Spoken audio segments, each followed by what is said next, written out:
এই যে দেখেন লুচ্চা ধরা হয়েছে সাকারগাতি বুড়োপাড়া বাড়ি খাপাড়া বাড়ি।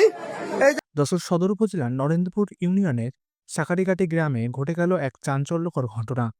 বৃহস্পতিবার 25শে জুলাই সন্ধ্যার পর এক প্রবাসীর স্ত্রীর ঘরে আপত্তিকর অবস্থায় হাতে নাতে ধরা পড়েছেন স্থানীয় ওয়ার্ড বিএনপির দপ্তর সম্পাদক, সাকারিঘাটি এমএল মাধ্যমিক বিদ্যালয় পরিচালনা পরিষদের সদস্য হারুনুর রশিদ খান। স্থানীয়দের অভিযোগ, হারুনুর নিয়মিত একই গ্রামের উত্তরপাড়ার এক প্রবাসীর স্ত্রীর সঙ্গে অবৈধ সম্পর্ক রাখছিলেন।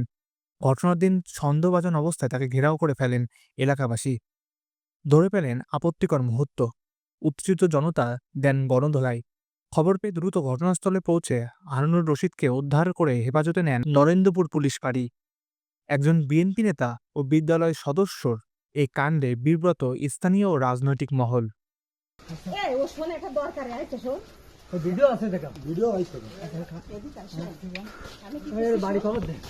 জাতি না পারে